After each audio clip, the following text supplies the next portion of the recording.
ओम विष्णु पादाय कृष्ण पृष्ठ वेदांत स्वामी नाम नमस्ते सारस्वती देवी गौरवाणी प्रचारिणी निर्विशेष कृपा सिंधु श्री कृष्ण करुणा सिंधु दीनबंधु जगत राधा कांता नमस्ते भक्त गौरांगी श्री राधे वृंदावनेश्वरी पुष्प प्रणमामि हरि ये श्री कृष्ण चैतन्य प्रभु राधे श्रीमती हरे कृष्ण कृष्ण कृष्ण हरे हरे राम। ओके, हरे कृष्णा। आज सभी लोग अलग अलग जगह गए हैं, कोई भरूच है, कोई मायापुर है, इसलिए आज कम है। चलो एक आए, राधा रानी रेवती वो वो एक एक आते हैं तो एक साथ तीन आते हैं, राधा रानी रेवती रुक्मणी, तो अच्छा है। एक साथ तीन स्टूडेंट आ जाते हैं। ओके, तो फिर स्टार्ट करते हैं वापस से। Recap. Canto first, chapter 8, shloka number 18 से कुंती महारानी की स्तुति स्टार्ट होती है। ठीक है, कुंती महारानी भगवान कृष्ण के लिए, कृष्ण को प्रार्थना करती है, भगवान का गुणगान करती है। वो श्लोका नंबर 18 से स्टार्ट होता है। तो पहले में कुंती महारानी बोलती है, भगवान को नमस्कार कर रही है कुंती महारानी। क्यों नमस्कार कर रही है? वो बोलती है, नमस्ते पुरुषम त्वाद्यम ईश्वरम प्रकृते परम, कि प्रभु आप इस भौतिक प्रकृति के परे हैं, आप भौतिक गुणों के अंदर नहीं आते, भौतिक गुणों के परे रहते हैं। आप आदि पुरुष है और आप सभी वस्तुओं के अंदर भी है और बाहर भी है। लेकिन फिर भी जो भौतिकवादी लोग होते हैं वो आपको नहीं देख सकते, इसलिए लोग बोलते हैं अरे भगवान तो होते ही नहीं है, कहाँ है भगवान, दिखाओ हमको भगवान। प्रभुपाद प्रभुपाद ऐसा बोलते थे, जब प्रभुपाद को कोई बोलता था ना कि can you show me god, Prabhupada ji को ऐसा बोलते थे, आप हमको भगवान दिखा सकते हो? तो प्रभुपाद तब उनको बताते थे कि भगवान को देखने के लिए, यहाँ देखो कुंती महारानी बोल रही है कि भगवान किसी को देखते नहीं है, केवल जो भक्त है वो भक्त को भगवान ऐसी दृष्टि देते हैं कि वो भक्त भगवान को देख सकते हैं। तो हमें वो दृष्टि पाने के लिए भक्ति करनी चाहिए, और जब हम भक्ति करेंगे तब हम भगवान को देख पाएंगे। विग्रह के रूप में तो हम रोज देखते हैं भगवान को, हरि नाम के रूप में देखते हैं, भागवतम के रूप में देखते हैं, लेकिन साक्षात भगवान को भी देख सकते हैं। प्रभुपाद बोलते थे कि जब हम बहुत अच्छे से भक्ति करेंगे तो हम हमारी राधा गिरधारी से साक्षात बात कर सकते हैं कि राधा गिरधारी आज आप कितने सुंदर लग रहे हो, तो फिर गिरधारी बताएंगे ओ आज मैं अच्छा लग रहा हूँ, ये आज ये मेरा ड्रेस कैसा लग रहा है। तो इस तरीके से भगवान हमसे बात करेंगे, प्रभुपाद ऐसा बोलते हैं, जब हम अच्छे भक्त बन जाएंगे तब। फिर उसके बाद दूसरे श्लोका में कुंती महारानी बोलती है कि आप ये मैं क्यों बार बार रिपीट करवाती हूँ, ताकि हमें याद हो जाए कि पहले श्लोका में क्या है, दूसरे श्लोका में क्या है। तो फिर दूसरे श्लोका में किसके बारे में बताया है? भगवान की माया के बारे में बताया है। कुंती महारानी क्या बोलती है कि प्रभु आप अपने आगे क्या लगा देते हो, एक पर्दा लगा देते हो। किसका पर्दा? माया का पर्दा। और जब वो माया का पर्दा आपके आगे आ जाता है तो हमारे जो भौतिक जगत के जीव है, जो भक्त नहीं है, वो आपको देख ही नहीं पाते। उनको ऐसा लगता है कि सब कुछ माया है और आप माया के पीछे छुप जाते हो, और ऐसे लोग आपको देख नहीं पाते। और किसका उदाहरण देती है वो? कलाकार का। जैसे कोई भी कलाकार होता है, वो कोई भी कपड़े पहन लेता है तो हम सोचते हैं अरे ये तो तोता है, ये तो मोर है, क्योंकि इसने मोर के कपड़े पहने हैं, इस तरीके से। ठीक है। उसके बाद तीसरे श्लोका में फिर कुंती महारानी बताती है कि प्रभु आप यहाँ आते क्यों हो। कुंती महारानी बोल रही है भगवान को कि आप यहाँ पे बहुत बड़े बड़े जो भक्त है, बहुत बड़े बड़े जो परमहंस है, ऐसे बड़े बड़े ऋषि मुनियों के हृदय में, जिनको ये सब कुछ पता है कि शरीर क्या होता है, आत्मा क्या होता है, तो ऐसे लोगों के हृदय में आप भक्ति का ज्ञान देने के लिए, भक्ति का ज्ञान मतलब कि हमें चैंटिंग करना चाहिए, भगवान कौन है, हमें भगवत धाम कैसे जाना है, हम यहाँ पे कितने कष्ट में है और भगवान को कैसे प्रसन्न कर सकते हैं, कैसे भक्ति कर सकते हैं, भगवान की पूजा करना, आरती करना, रीडिंग करना, हियरिंग करना, चैंटिंग करना, ये सब कुछ भक्ति है। तो ये ज्ञान देने के लिए भगवान आप यहाँ पे आते हो। फिर बोलती है कि आप तो बड़े बड़े भक्तों के लिए आते हो कृष्णा, तो मैं तो एक साधारण स्त्री हूँ, कुंती महारानी बोल रही है, इसलिए मैं आपको नहीं जान सकती। उसके बाद फिर बोलती है, ये सबका फेवरेट श्लोका, इसमें कुंती महारानी भगवान के बहुत सारे सिर्फ नाम बोलती है कि कृष्णाय वासुदेवाय देवकी नंदनाय च नंद गोप कुमाराय गोविंदाय नमो नमः। कुंती महारानी बोल रही आप कृष्ण है, आप भगवान है, आप वासुदेव है। क्यों? क्योंकि आप वसुदेव के पुत्र है, इसलिए लोग आपको वासुदेव बोलते हैं। आप देव के नंदन है, क्यों? क्योंकि आप देवकी के पुत्र हैं इसलिए लोग आपको देवकी नंदन बोलते हैं।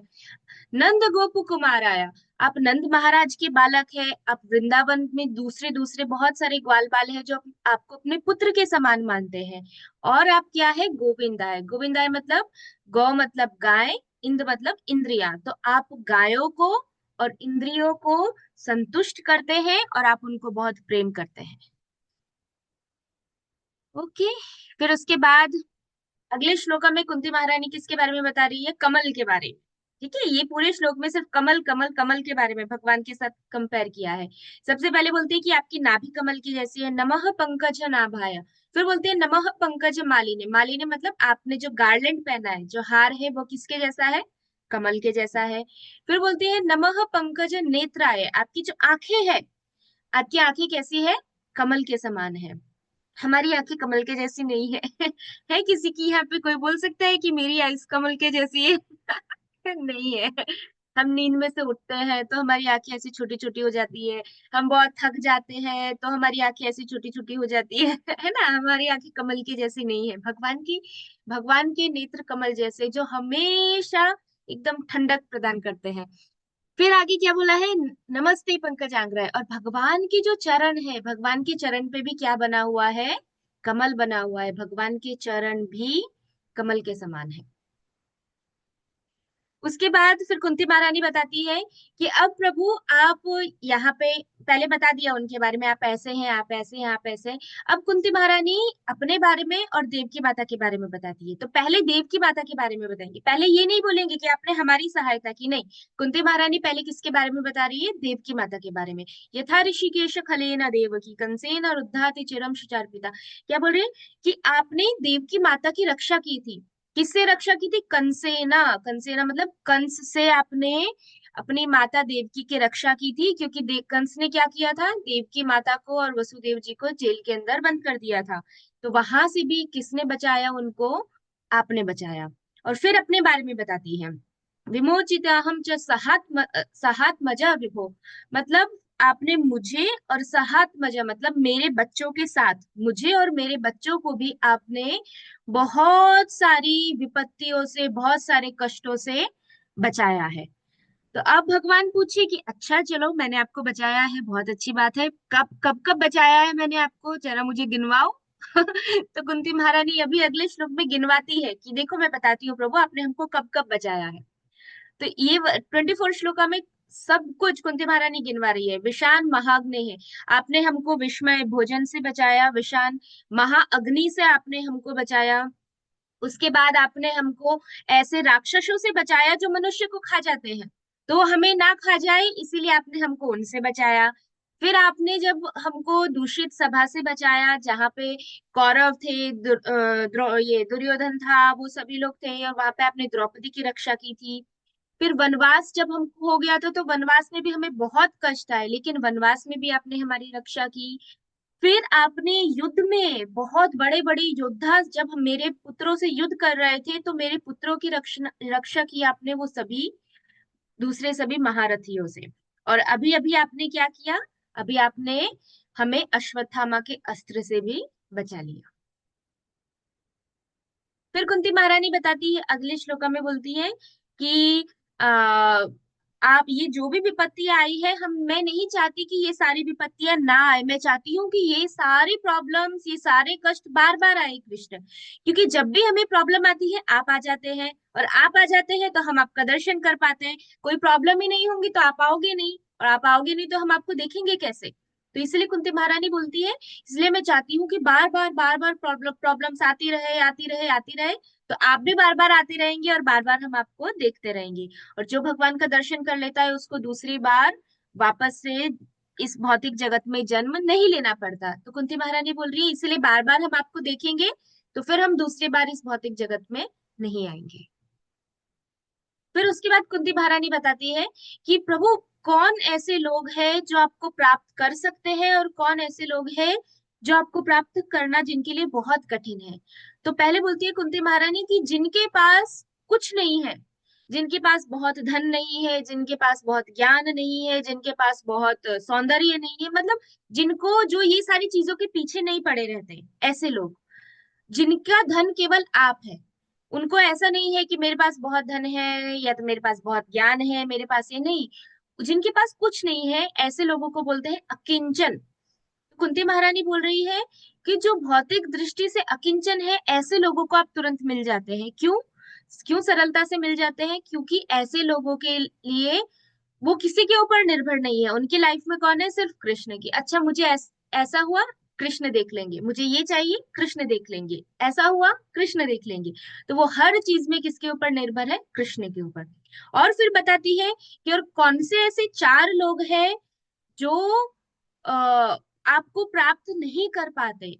तो वो बताया है, जन्म, ऐश्वर्य, श्रुता, श्री। मतलब जिनका जन्म बहुत ऊंचे कुल में हुआ है। दूसरा, जिनके पास बहुत ऐश्वर्य है। तीसरा, जिनके पास जो हमेशा भौतिक सुंदरता के पीछे भागते रहते हैं, ऐसे लोग। और चौथा, जिनके पास बहुत ज्ञान है या जो ज्ञान के पीछे ही लगे रहते हैं। तो ऐसे लोग आपके पास नहीं पहुंच पाते। क्यों? क्योंकि उनकी बुद्धि धन में लगी रहती है, ज्ञान में लगी रहती है, शारीरिक सुंदरता में लगी रहती है, ऐश्वर्य में लगी रहती है। इसीलिए इस तरह के लोग आपके ऊपर ध्यान नहीं कर पाते, ऐसा कुंती महारानी बता रही है। फिर कुंती महारानी बता रही है कि आप जो निर्धन लोग हैं, जो अकिंचन है, उनके पास कुछ नहीं है। भगवान सोच रहे हैं, अच्छा उनके पास क्या कोई धन नहीं है? तो कुंती महारानी बोलती है, नहीं, उनका धन आप है। जो ऐसे लोग हैं जिनके पास भौतिक धन नहीं है, प्रभु उनका धन आप है। इसीलिए मैं आपको नमस्कार करती हूँ। और आप ये भौतिक प्रकृति के तीनों गुणों के परे हैं। आप हमेशा संतुष्ट रहते हैं। और जो ऐसे लोग हैं जो एकदम शांत है, जिनको सारा ज्ञान है, ऐसे सब लोगों के आप स्वामी हैं। ठीक है, ये श्लोक हमने लास्ट टाइम लिया था, लास्ट क्लास में, 28 और 29। मन्ये त्वां कालमीशाना मनादि निधिनं विभुं समं चरन्तं सर्वत्र भूतानां यन्मतः कलिः। ये लास्ट टाइम लिया था। इसमें क्या बोल रहे हैं कुंती महारानी कि प्रभु आप कौन है? तो यहाँ क्या बोला है? कालम ईशानाम। आप काल है, आप शाश्वत समय है। ऐसा समय नहीं है जो अभी आया और खत्म हो गया, नहीं। कुंती महारानी बोल रही है आप शाश्वत काल है। फिर क्या बोल रही है? ईशानाम, आप सभी के कंट्रोलर है। आप सबको कंट्रोल करने वाले हैं। सबके जो परम ईश्वर है कृष्ण, वो आप है। फिर बोल रही है कि आप अनादि निधिनम विभुम। आपकी कोई शुरुआत नहीं है और आपका कोई अंत नहीं है। ऐसा नहीं है कि किसी एक दिन कृष्ण इस पूरे आध्यात्मिक जगत में, इस भगवान एक किसी एक विशेष दिन को भगवान हर जगह पे आए, भगवान का जन्म हुआ, नहीं, ऐसा नहीं है। अगर भगवान का जन्म हो रहा है किसी एक दिन को तो फिर वो भगवान नहीं है। भगवान अनादिकाल से है। अनादिकाल से मतलब उनकी कोई शुरुआत नहीं है। इसीलिए यहाँ कुंती महारानी बोल रही है आपका कोई शुरुआत भी नहीं है और आपका कोई अंत भी नहीं है। ऐसा भी नहीं है कि अरबों करोड़ों करोड़ों करोड़ों जन्मों के बाद भगवान कृष्ण नहीं रहेंगे। ऐसा नहीं। भगवान हमेशा रहने वाले हैं। फिर आगे बोलते हैं कि और आप किसी में भेदभाव नहीं करते प्रभु। आप हमेशा सभी के ऊपर समान रूप से दया दिखाते हैं। आप सबके ऊपर दया करते हैं। कोई आपके पास आता है, कोई नहीं आता, लेकिन आप सभी के ऊपर दयालु है। और फिर आगे बताती है कुंती महारानी, और लोग जो आपस में लड़ रहे हैं, ये लोग जो इतना स्ट्रगल कर रहे हैं इस भौतिक जगत में, वो आपकी वजह से नहीं है। क्योंकि आप तो दयालु है, आप सबके ऊपर दया करते हैं, आप किसी को कष्ट नहीं देते। लेकिन लोग ही प्रकृति के गुणों के कारण आपस में लड़ते रहते हैं, इसकी वजह से वो स्ट्रगल करते रहते हैं।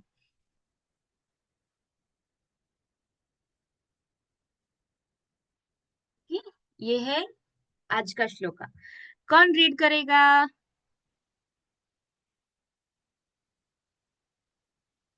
रुक्मिणी, रेवती, राधा रानी?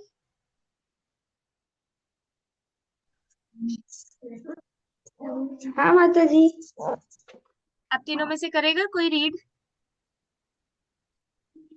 हाँ।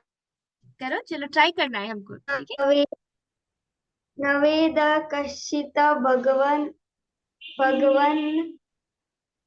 भगवन् कश्चित् कीर्तिश्चितं त्व इह मानस्य नि- निशां विडम्बनं न यस्यं कश्चित् दयितः असीत् कर्हिचित् द्वेष्यं च यस्मिन् विषमा मतिनृषाम्। निर्नाम, निर्नाम, ण ण, जैसे न। अगर यहाँ पे देखो श कैसा होता है मैं बताती हूँ। श होता है ऐसे, और इसके बीच में ऐसे, इसको बोलते हैं श। और अगर ये ऐसा है और इसके बाजू में एक ऐसे लाइन है ये, तो इसको बोलते हैं ण। ण, ऐसे अंदर से आता है ण। एक होता है न, ये है न, और ये है ण। तो मतिर निर्णाम। ठीक है, तो मैं एक बार वापस रीड करती हूँ, इसको मिटा देते हैं। न वेद कश्चित् भगवान् चिकीर्षितं तवेह मानस्य नृणां विडम्बनम्। न यस्य कश्चित् दयितोऽस्ति कर्हिचित् द्वेषस्य यस्मिन् विषमामतिर्नृणाम्। तो ये श्लोक है। अब कुंती महारानी ये श्लोका में क्या बता रही है? ये इस श्लोका में और अगले श्लोका में कुंती महारानी भगवान ऐसी चीजों के बारे में बता रही है जिससे हम मोहित हो जाते हैं और हमें पता नहीं चलता, अरे कृष्ण ऐसा कर रहे हैं, कृष्ण ऐसे हैं, हमको समझ नहीं आ रहा है। तो ये श्लोका में क्या बोल, सॉरी ये श्लोका तो लास्ट टाइम हो गया था। हाँ ये हो गया था। हाँ माता जी ये हो गया। हाँ ये हो गया था। ओके ओके ठीक है, तो इसका मीनिंग पढ़ लेते हैं वापस से। नेक्स्ट वाला हमको करना है। कुंती महारानी ये श्लोका में क्या बोल रही है कि भगवान आपकी जो भी सारी लीलाएं हैं वो कैसी लगती है कि अरे ये तो मनुष्य जैसा है। आप खा रहे हैं तो लोग सोचते हैं अरे कृष्ण तो मनुष्य की तरह खा रहे हैं। आप खेलते हैं तो लोगों को लगता है अरे कृष्ण तो एक छोटे बालक की तरह खेल रहे हैं। आप जो जो कार्य करते हैं वो सब किसके जैसा लगता है? मानव के जैसा, मनुष्य के जैसा। इसीलिए आपकी लीलाएं को कोई समझ नहीं पाता, क्योंकि लोग क्या समझते हैं, अरे ये तो एक साधारण बालक है, ये तो एक साधारण मनुष्य है, इसमें कोई बड़ी बात नहीं है। तो इसीलिए कुंती महारानी यहाँ पे बोल रही है आपकी लीलाएं कैसी लगती है? मानव की जैसी लगती है। और इससे लोग क्या हो जाते हैं?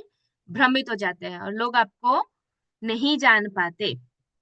फिर बोलती है कि ना तो आप किसी के ऊपर कृपा करते हैं और ना ही आप किसी से द्वेष करते हैं। ऐसा नहीं है कि कोई आपको बहुत प्रिय है और कोई आपको बिल्कुल प्रिय नहीं है, ऐसा नहीं है। जो आपका भक्त है, जो आपकी भक्ति करेगा उसके ऊपर आप कृपा करेंगे, जो भक्ति नहीं करेगा उसके ऊपर आप कृपा नहीं करेंगे, सिंपल है। फिर बोलते हैं कि लोग सिर्फ ऐसे ही भगवान के ऊपर झूठ झूठ बोलते हैं कि अरे कृष्ण तो कितने पक्षपाती है, देखो कृष्ण ने तो पांडवों का पक्ष लिया, कृष्ण ने कौरवों का पक्ष नहीं लिया, कृष्ण ने उनको सपोर्ट किया, उनको सपोर्ट किया। नहीं, ऐसा नहीं है। जो भगवान की शरण लेगा भगवान उसकी सहायता करेंगे, जो भगवान की शरण नहीं लेगा भगवान उसकी सहायता नहीं करेंगे। इसका उदाहरण किसको मिलता है? भगवान राम। जब भगवान राम भगवान राम ने ऐसा बोला था कि अगर रावण आके, देखो रावण ने क्या किया, कितना परेशान किया था भगवान राम को। उन्होंने वो माता सीता को ले गए, कितने सारे ब्राह्मणों को परेशान करता था। फिर भी भगवान राम ने क्या बोला कि अगर रावण आके मेरी शरण ग्रहण कर लेता है, वो मेरी शरण में आ जाता है, तो मैं तुरंत रावण को क्षमा कर दूंगा। तो अगर कोई भगवान की शरण में चला जाता है तो भगवान उसे तुरंत स्वीकार कर लेते हैं। फिर भगवान याद नहीं करते कि अरे इसने तो मेरे साथ ऐसा किया था, इसने तो मुझे इतने पहले ऐसा कहा था, अरे कृष्ण तो ऐसे है, राम तो ऐसे नहीं। भगवान बिल्कुल ऐसा नहीं सोचते, भगवान तुरंत हमें स्वीकार कर लेते हैं। इसीलिए भगवान कभी भी पक्षपात नहीं करते। ये भी आज का श्लोक है।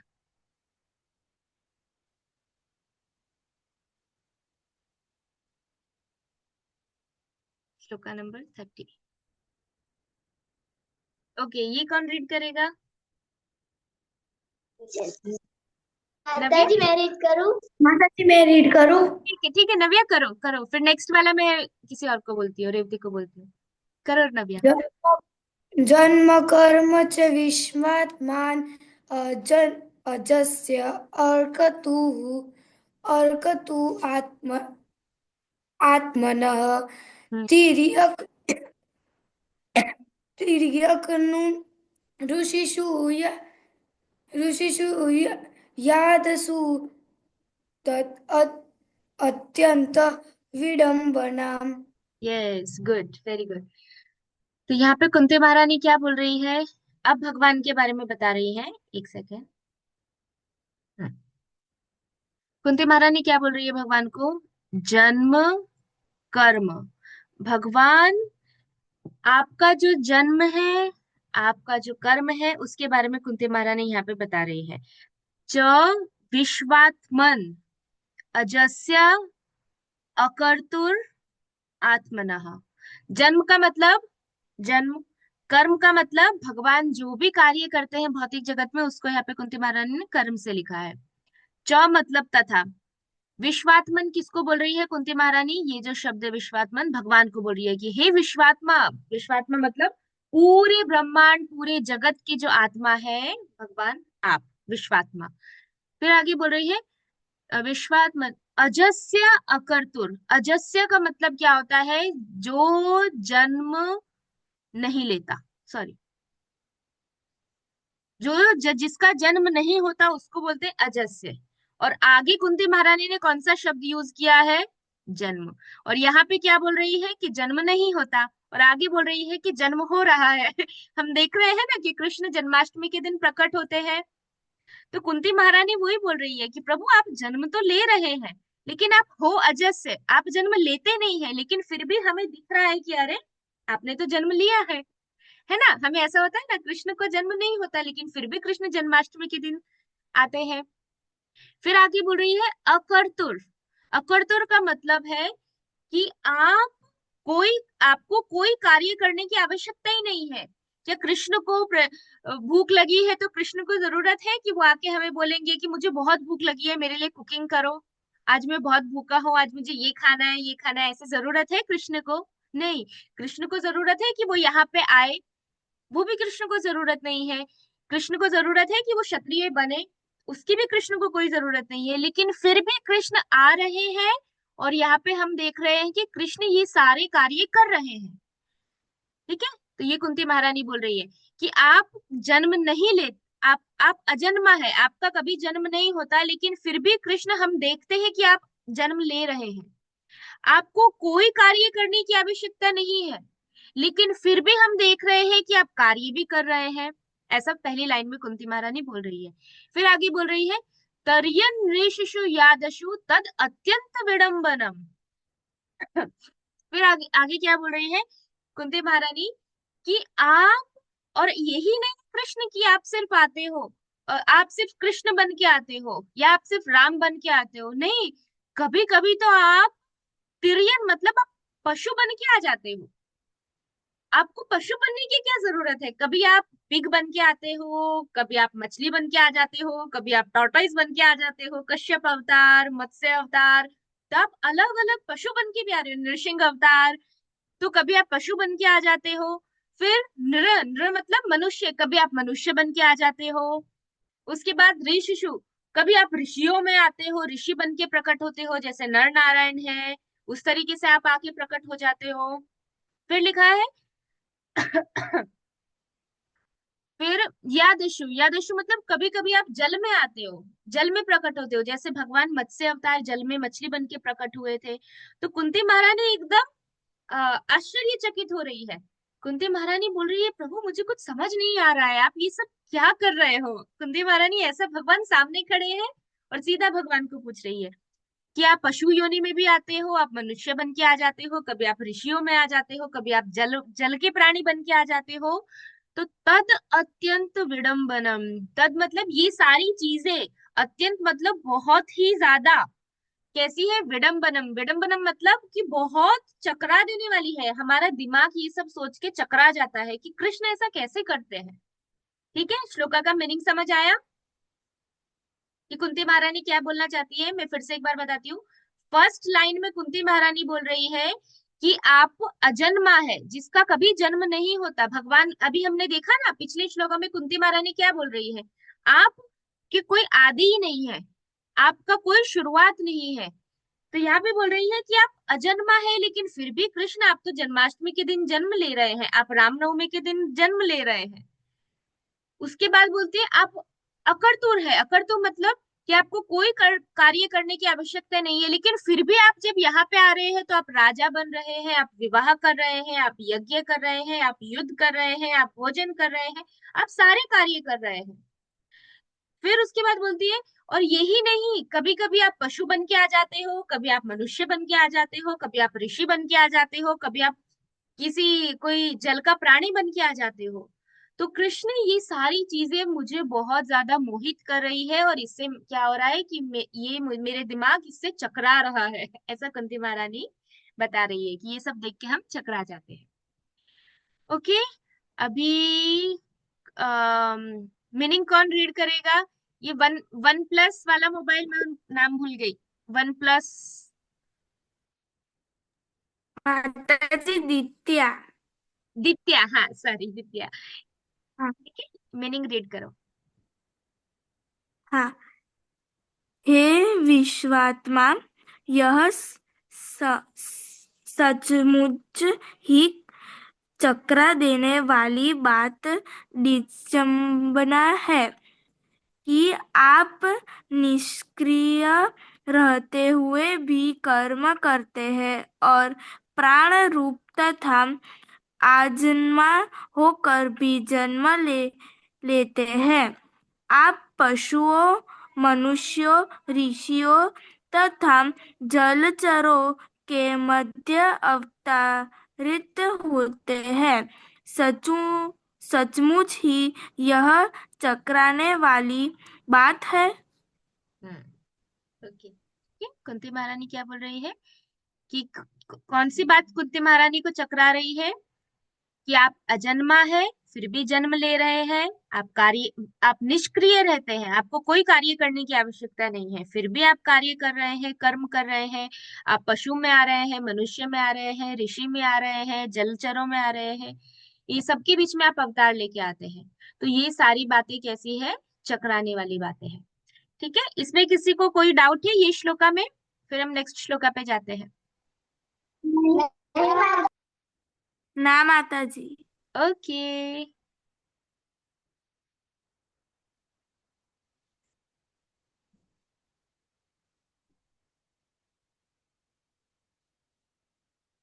ये बहुत बड़ा श्लोका है। अभी रुक्मणी, रेवती, तुम में से कौन रीड करने वाला था? ये बड़े वाला श्लोका आया।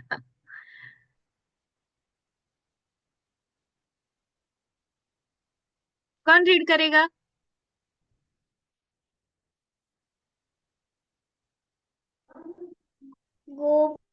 गोप्यादे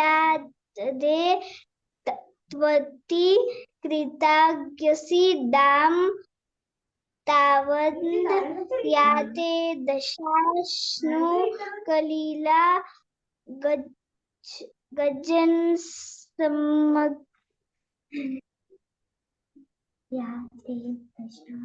गजन संभ्रमाक्षम हम्म। वकंत निनीय भयभावनया हम्म।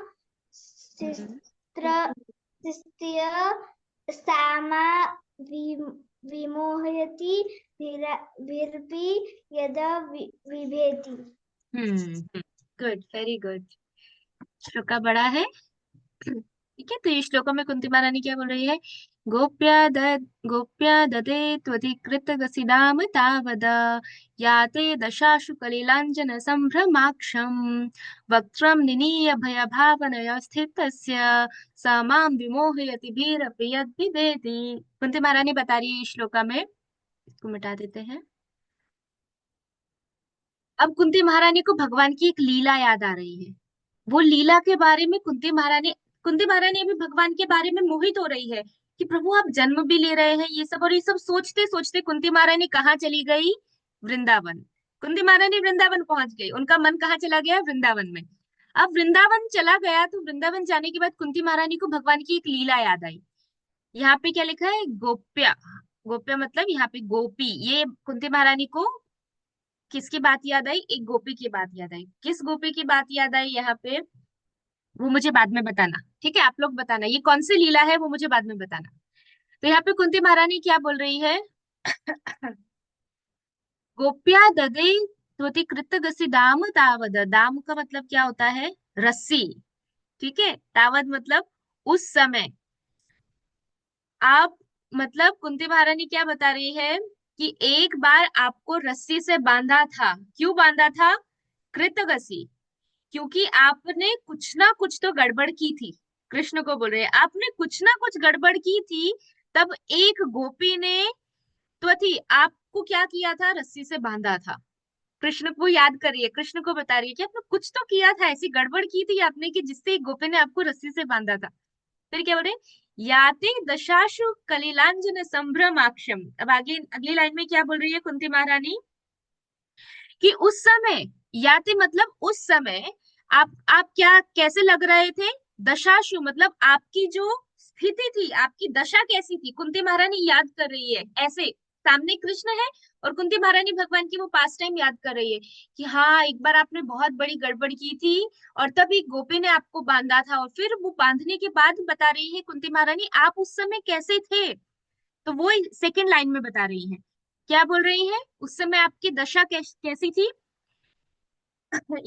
यहाँ पे लिखा है दशाशु कलिलांजन संभ्रमाक्षम, मतलब आपके जो आंखें हैं, आपकी आंखें अश्रु, दशाश्रु मतलब आपकी आंखों में क्या भरा हुआ था, आंसू, आप रो रहे थे, और आपको जो काजल लगाया गया था वो काजल आपके आंसुओं की वजह से पूरा फैल गया था, और वो पूरा काजल जो है वो धुल गया था और यहाँ से सब काला काला हो गया था, ऐसा कुंती महारानी बता रही है कि आप सच में उस समय जब उस गोपी ने आपको बांधा, आपने जो गड़बड़ की थी उस वजह से, तो आप सच में रोने लगे थे, और वो रोने के कारण आपने जो काजल लगाई हुई थी वो काजल क्या हो गई, आपके आंसू की वजह से फैल गई, ऐसा बोल रही है। फिर बोले वक्त्रम निनीय भयभावनया स्थितस्य, कुंती महारानी बोल रही है कि और उस समय आपका वक्त्र मतलब आपका चेहरा, आपका जो मुंह था वो आप कैसे, आप डर की वजह से आप कैसे कर रहे थे, ऐसे ऐसे खड़े थे, मुंह नीचे करके, जैसे जब डांट पड़ती है तो कैसे करते हैं सब, ऐसे मुंह नीचे कर लेते हैं ना, तो आपने भी क्या किया था, आप ऐसे मुंह नीचे करके डर की वजह से खड़े थे। फिर लिखा है भय भावनया स्थितस्य, मतलब क्यों आपने मुंह ऐसे नीचे किया हुआ था कृष्ण, क्योंकि आपको बहुत डर लग रहा था, उस समय आप बहुत ज्यादा डर गए थे। फिर आगे लिखा है स माम विमोहयति भीरपि यद विभेति, तो बोलती है कि स माम ये सारी चीजें, कि जब आपको बांध दिया तो आप रोने लगे, आपका काजल पूरा फैल गया और आप डर की वजह से ऐसे मुंह नीचे करके खड़े हो गए, तो ये सारी चीजें कृष्ण क्या करती है, विमोहयति, ये सारी चीजें मुझे मोहित कर रही है, मुझे कुछ भी समझ नहीं आ रहा है कि आप ऐसा क्यों कर रहे हैं।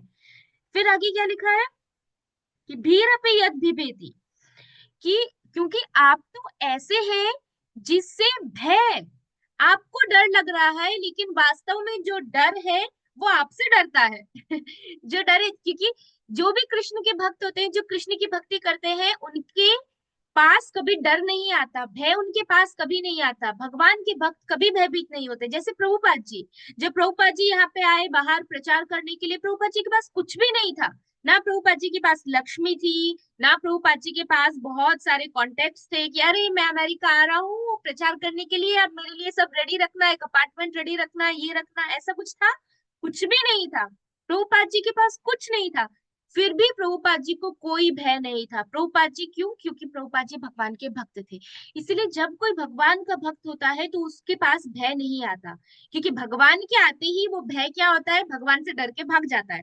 तो कुंती महारानी यहाँ पे बोल रही है कि प्रभु भय भी आपसे डर के भाग जाता है, लेकिन मैं यहाँ पे क्या देख रही हूँ कि जब एक गोपी ने आपको बांध दिया तो आप रोने लगे, रोने की वजह से आपकी आंखों का जो अंजन, जो काजल था वो पूरा निकल गया, और आप डर के कारण अपनी जो जिन गोपी ने आपको बांधा था आप उसके सामने एकदम डर गए और मुंह नीचे करके आप खड़े हो गए। तो मुझे समझ नहीं आ रहा है कि आप क्या, क्यों डर गए, आप कैसे डर गए, क्योंकि ये डर तो आपसे दूर भाग जाता है, फिर भी आप डरे हुए हैं, ऐसा कुंती महारानी ये श्लोका में बोल रही है। अब हैंड रेज करो कि किसको पता है ये कौन सी लीला के बारे में कुंती महारानी बात कर रही है, सिर्फ हैंड रेज करना है। ओके, ओके, नव्या को पता है, रुक्मिणी रेवती राधा रानी को पता है। ओके, बोलो नव्या। माता जी दामोदर लीला। यस, ये कौन सी लीला है? दामोदर लीला। जब भगवान को, और ये किस गोपी की बात हो रही है यहाँ पे? माता जी राधा रानी। है, राधा रानी ने कृष्ण को बांधा यशोदा माता। था। हाँ, यशोदा माता, ये तो। माता जी, क्या? माता जी, हाँ। उन उन्होंने ये सारा कराया नहीं था। नहीं नहीं, ये सब तो यशोदा माता ने, जब पता है कृष्ण छोटे थे और कृष्ण ने आ, मक्खन की पूरी मटकी तोड़ दी थी, और तब यशोदा माता कृष्ण के पीछे भागी थी उनको पकड़ने के लिए, ऐसे लकड़ी लेके। और तब कृष्ण आगे आगे दौड़ हाँ रहे हाँ थे हाँ, और याद यशोदा आ माता पीछे, फिर उन्होंने उनको बांध दिया था, पता है यहाँ पे लिखा है, दाम मतलब रस्सी से बांध हाँ दिया हाँ था। और तब कृष्ण रो रहे थे। अच्छा। हाँ, तो वो वाली लीला की यहाँ पे बात हुई है, जो दामोदर लीला है भगवान की, उसकी। हम्म। हाँ, ओके। अभी राधा रानी, रुक्मिणी, रेवती, आप तीनों में से किसने अभी तक कुछ भी नहीं पढ़ा, एक भी चीज नहीं पढ़ी है और बोली है?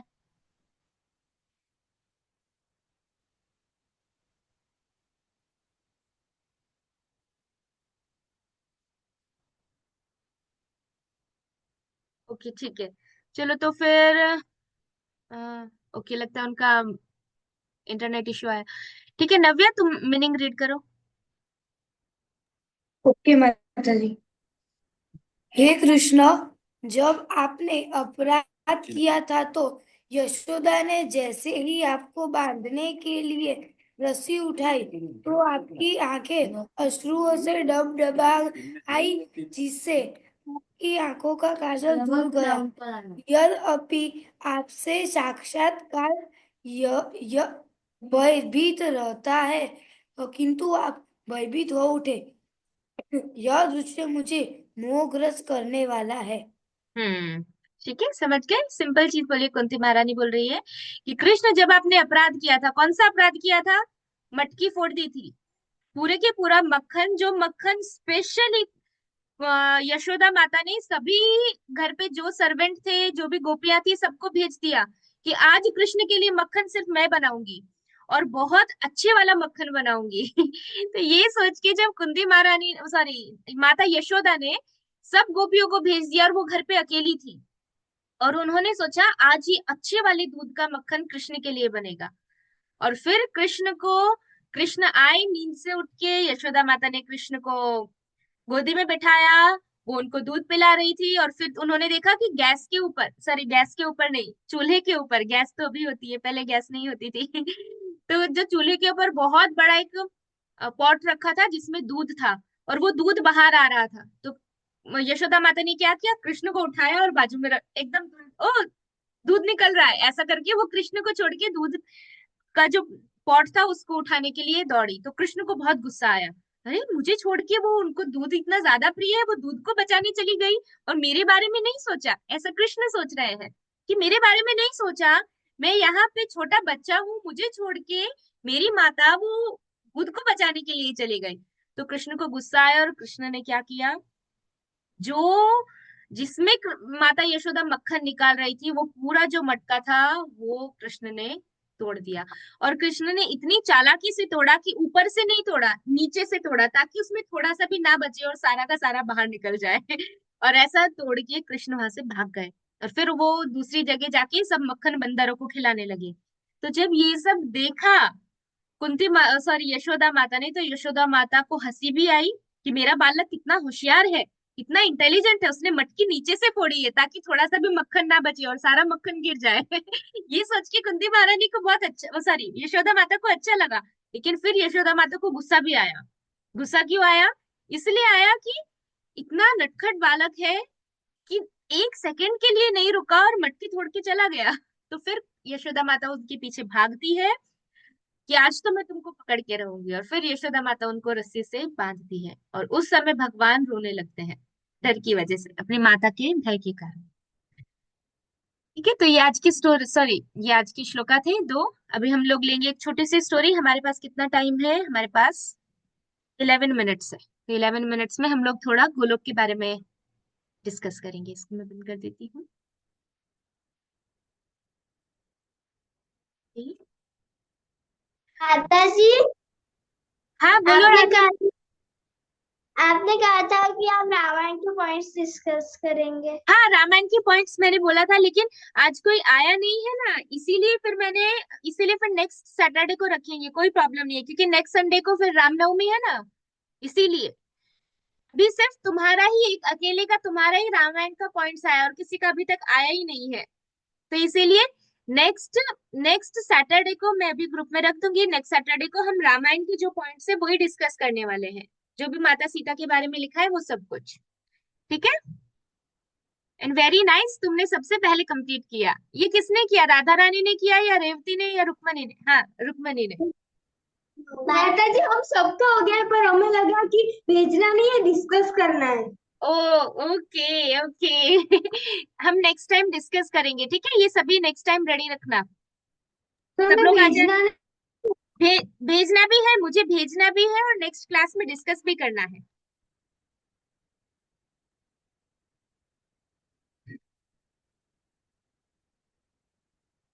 तो आज की स्टोरी है गोलोक के बारे में। ठीक है? तो ये स्टोरी किस में आती है? गर्ग संहिता में आती है। ये एक बुक है, दिख रही है? मैं गायब हूँ। दिख रही है? ग्रीन कलर की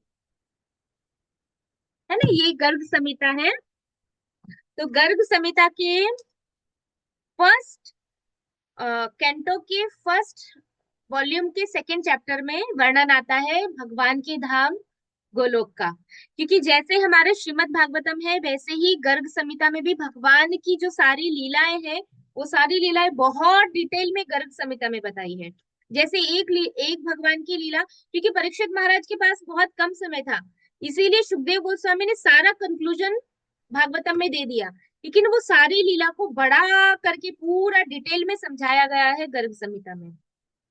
तो ये गर्ग संहिता का जो सेकंड चैप्टर है, वो सेकंड चैप्टर में भगवान की गोलोक का वर्णन आता है, कि भगवान का जो धाम है गोलोक कैसा है। तो उसकी स्टोरी ऐसी होती है कि एक बार जब भगवान अवतार लेने वाले होते हैं यहाँ पे, पृथ्वी बहुत दुखी हो जाती है, और वो सब बोलती है कि अब मैं और ये सब पापियों का, और जो लोग झूठ बोलते हैं, इनका बोझ नहीं उठा सकती। और वो ब्रह्मा जी के पास जाती है। तो ब्रह्मा जी पृथ्वी देवी को लेके और सारे देवी देवताओं को लेके भगवान विष्णु के पास जाते हैं। और भगवान विष्णु तब ब्रह्मा जी को बोलते हैं कि चलो, आप सब मेरे पास आए हो, अब मैं आपको एक और जगह ले जाता हूँ, जहाँ पे जिनका धाम मेरे धाम से भी ऊपर है। तो जब ऐसा बोलते हैं तो ब्रह्मा जी बोलते हैं, अच्छा, आपके धाम से ऊपर? हमको तो लगता था अब तक सबसे ऊपर वैकुंठ है, और वैकुंठ के ऊपर कुछ भी नहीं है। तो भगवान विष्णु बोलते हैं, नहीं, वैकुंठ के ऊपर भी एक धाम है जो सबसे ऊपर है, और जहाँ हर कोई नहीं जा सकता।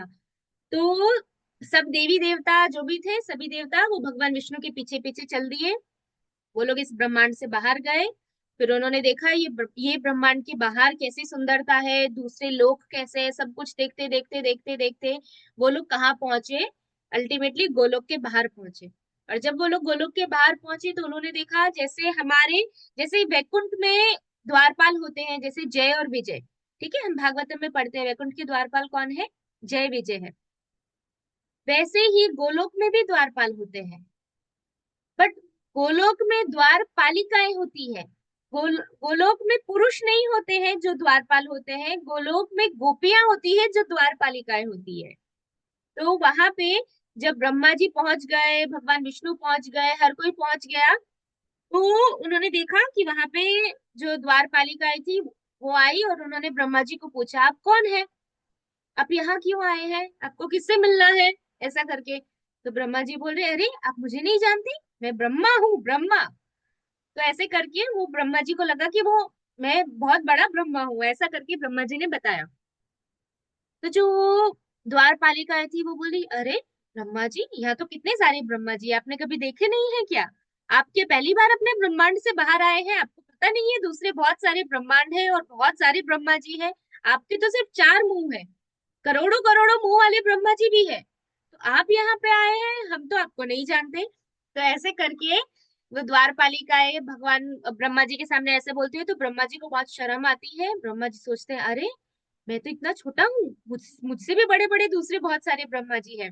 तो तब भगवान विष्णु आगे आते हैं और भगवान विष्णु द्वारपालिकाओं को बताते हैं कि हम वो वाले ब्रह्मांड से आए हैं जिस ब्रह्मांड में भगवान वामन प्रकट हुए थे, और उनके पाँव के जो क्या बोलते हैं, उनके पाँव का जो टो होता है, अंगूठा, उससे जब उन्होंने बलि महाराज के लिए पूरा ऐसे पाँव ऊपर किया, तो जो बाहर की जो लेयर थी वो थोड़ी टूट गई और कारण सागर का जल अंदर आ गया गंगा के रूप में। तो जिस ब्रह्मांड में ये वाली लीला हुई थी, वो ब्रह्मांड से हम लोग आए हैं, और ये ब्रह्मा जी वो ब्रह्मांड के ब्रह्मा जी है, और वो ब्रह्मांड बहुत छोटा है और ये बहुत छोटे ब्रह्मा जी है।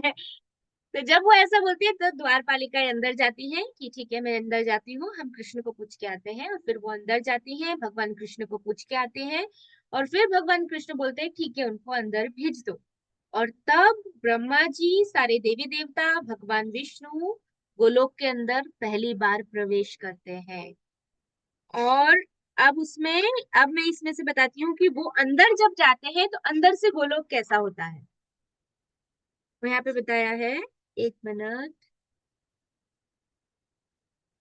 हम्म, यहाँ से है।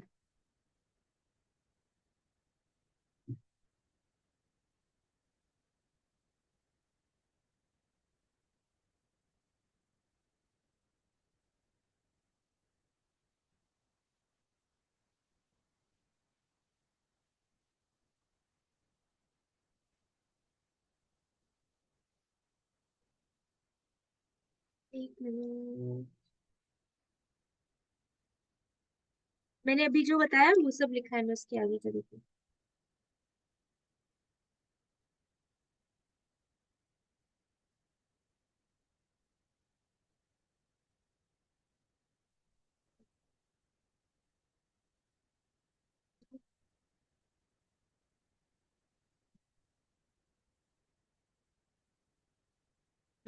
यहाँ से है।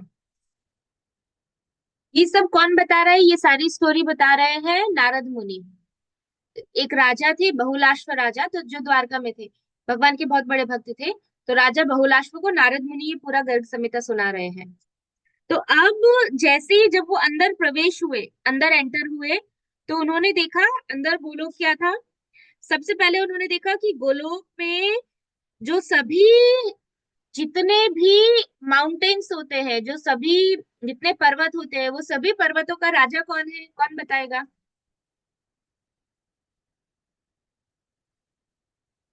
सभी पर्वतों का राजा।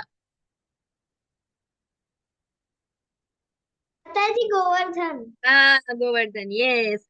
तो जैसे ही वो गोलोक में गए, उन्होंने क्या देखा कि सामने कौन थे, बहुत बड़े गोवर्धन जी थे, गिरिराज जी थे, जिनके ऊपर बहुत सारी गायें थी और बहुत सारी गोपियां थी जो गाय चरा रही थी। और सभी गोपियों ने और सभी गाय जो थे, उन्होंने बहुत सुंदर सुंदर हार पहने हुए थे। फिर लिखा है कि और वहां पे कौन सी नदी थी गोवर्धन के पास में। माता जी यमुना। हाँ, यमुना, यस। वहां पे यमुना थी। और बताया है कि यमुना महारानी के जो स्टेप्स होते हैं, जो जैसे हम किसी नदी में जाते हैं तो ऐसे तीन चार सीढ़ियां होती है, वो उतर के फिर हम जाते हैं। तो वो बताया गया है यहाँ पे। उन्होंने, एक मिनट, इसको हिंदी में क्या बोलते हैं,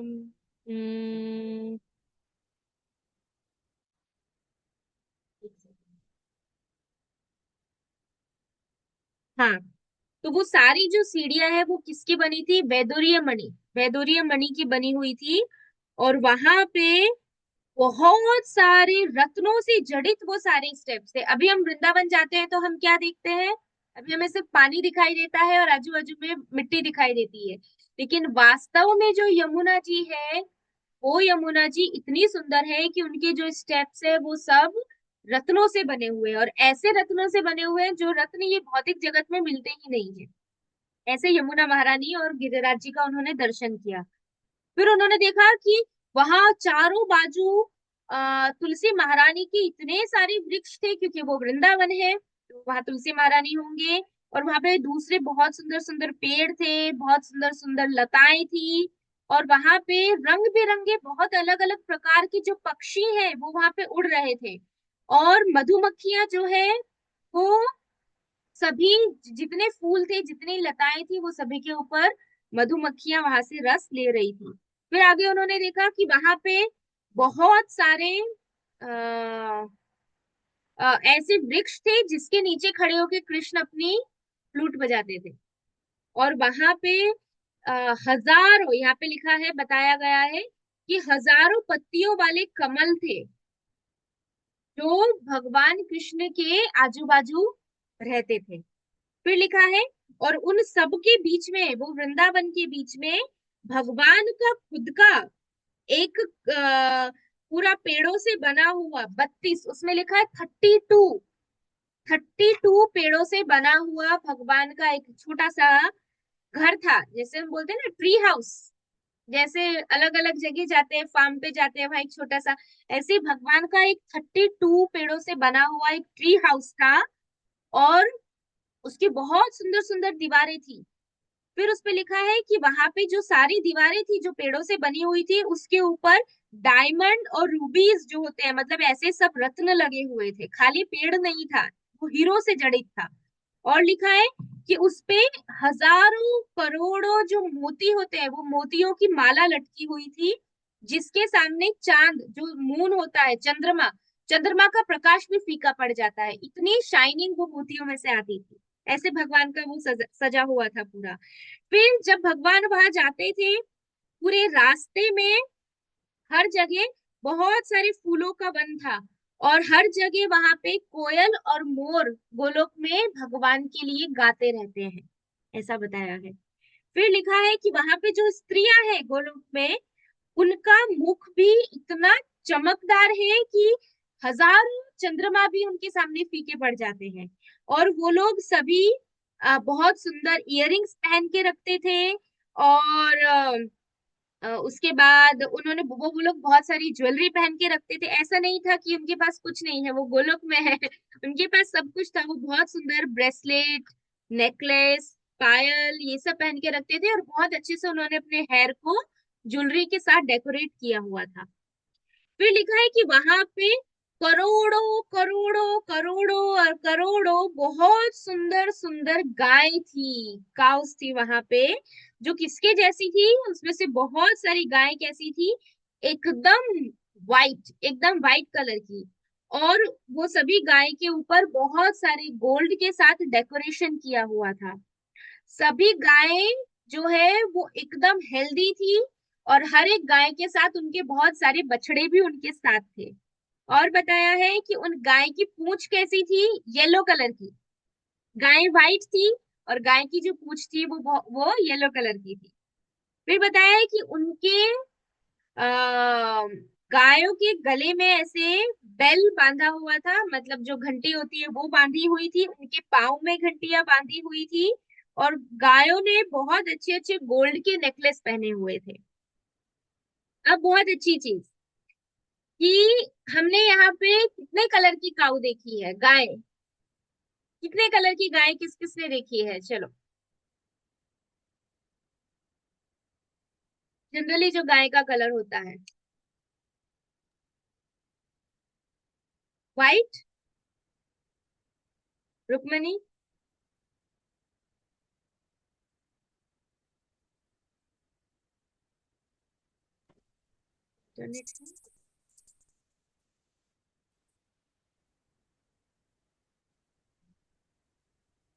आवाज आ रही है हाँ माता जी। क्या? माता जी वाइट। व्हाइट देखी है, ब्लैक देखी है, ब्राउन कलर की काऊ देखी है। उसके बाद अब किसी ने पिंक कलर की काऊ देखी है? नहीं माता जी। नहीं माता जी। नहीं माता जी। ग्रीन कलर की देखिए, नहीं माता नहीं। जी। एकदम माता रेड, एकदम रेड कलर की देखिए। नहीं माता जी। हाँ, तो ये सारी नहीं। गायें अगर देखनी है तो गोलोक जाना पड़ेगा। गोलोक में यहाँ पे बताया है कि पिंक कलर की, ग्रीन कलर की, रेड कलर की, येलो कलर की, ब्लैक कलर की, स्मोकी कलर की, ये सभी कलर की गायें गोलोक में होती है। ये सभी कलर की गायें गोलोक में होती है। और वो कितना कितना दूध देती है? 1 litre, 2 litre, 10 litre, 20 litre, 30 litre नहीं। यहाँ पे बताया है कि हर एक गाय, एक ओशियन में जितना मिल्क होता है, सागर में, एक सागर में जितना दूध होता है, इतना दूध दूध वो गाय देती है। सोचो, इस तरह की गाय गोलोक में मिलती है। ठीक है, उसके बाद बताया है कि वहां पे बहुत सुंदर सुंदर, जस्ट 2 मिनट में कवर कर लेते हैं, कि वहां पे बहुत सुंदर सुंदर गोपबाल थे जो भगवान के फ्रेंड थे, जिनके पास फ्लूट्स थी। भगवान भी फ्लूट बजाते और भगवान के जो गोपबाल फ्रेंड थे उनके पास भी फ्लूट थी। और एक हाथ में वो लकड़ी रखते थे, क्यों? क्योंकि उनको गाय को चराना होता था। और वो बहुत सुंदर आवाज में देवता देख रहे थे कि वो सब इधर उधर घूम रहे हैं और भगवान का गुणगान करते जा रहे हैं। तो जब उन्होंने ये सब देखा, फिर उन्होंने देखा कि वो सब लोग भगवान का जो कुंज था, भगवान का जो फॉरेस्ट था, 32 पेड़ वाला, उसके अंदर वो सारे देवी देवता गए। उन्होंने पहले बाहर से प्रणाम किया, फिर अंदर गए। फिर उन्होंने देखा अंदर एक कमल का फूल है जिसके 1000 पत्ते हैं। ऐसा 1000 पत्ते वाला एक कमल का फूल था। और उसमें चारों तरफ उसमें से प्रकाश आ रहा था, उसमें से लाइट आ रही थी। और लिखा है कि उस 1000 पत्ते वाले कमल के ऊपर एक और कमल था। अरे बोल, बाजू वाले की बिल्ली आई, इधर ही आ रही है।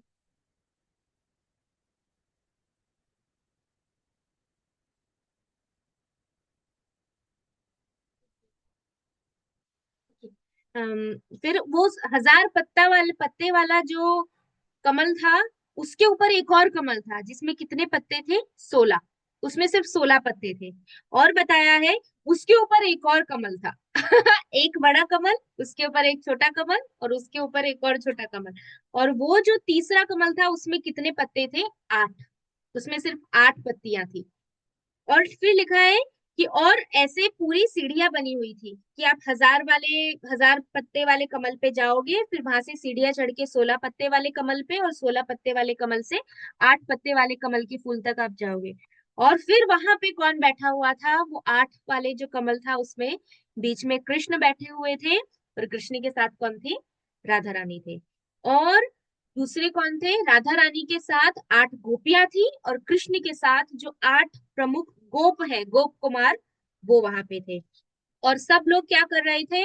डायमंड से बना हुआ, लोहा चांदी सोना नहीं, डायमंड से बना हुआ जो चामर है, जो एकदम व्हाइट कलर का था, ऐसे चामर से वो लोग भगवान कृष्ण और राधा रानी को चामर डुला रहे थे। और फिर लिखा है, और भगवान, एकदम भगवान क्या कर रहे थे? भगवान त्रिभंग रूप में खड़े थे और भगवान के हाथ में फ्लूट था। और भगवान स्माइल कर रहे थे। भगवान की आंखें एकदम बड़ी बड़ी थी, किसके जैसी? कमल के जैसी। और भगवान ने येलो कलर के कपड़े पहने हुए थे, वस्त्र भगवान के येलो कलर के थे। उन्होंने गले में बहुत सारे फूलों की माला पहनी हुई थी। और भगवान की माला के आजू बाजू जो मधुमक्खी होती है, वो भगवान की माला के आजू बाजू घूम रही थी। तो भगवान ने बहुत सारी ब्रेसलेट पहने थे, पायल पहना था, अपने कमर पे एक बेल्ट पहना था। और भगवान के चेस्ट पे श्रीवत्स जो है वो था, जो बताता है कि लक्ष्मी जी वहां पे, वो लक्ष्मी जी का स्थान है। फिर भगवान ने बहुत सुंदर मुकुट पहना था, छोटा सा। तो इस तरीके से भगवान वहां पे खड़े हुए थे। तो जब देवी देवताओं ने ऐसे देखा, तो देवी देवता इतने आनंद से भर गए, इतने आनंद से भर गए कि उनकी आंखों में अश्रु आने लगे। और वो सब ने हाथ जोड़ा कृष्ण और राधा रानी के सामने, और उन्होंने तुरंत वहां पे प्रणाम किया और भगवान के सामने दंडवत किया। इंक्लूडिंग भगवान विष्णु, भगवान विष्णु ने सबसे पहले दंडवत किया। भगवान विष्णु ने दंडवत किया, तो फिर जितने भी पीछे सारे देवी देवता थे उन्होंने भी भगवान और राधा रानी को दंडवत प्रणाम किया। तो ये एक छोटा सा, बहुत छोटा सा है कि गोलोक कितना सुंदर है। लेकिन गोलोक जब हम देखेंगे, जब हम जाएंगे, तो तब हम बता सकते हैं कि वो लोग और कितना ज्यादा सुंदर है। ओके, तो आज का क्लास यहाँ पे एंड करते हैं। 5 मिनट लेट स्टार्ट हुआ और 9 मिनट लेट एंड हुआ। पंचाकल पत्र विषय कृपा सिंधु प्रिय उच्च पति का नाम था। महारानी की जय, गर्ग संहिता की जय, श्लोक भगवत जय, अनंत कोटि वैष्णव वृंद की जय।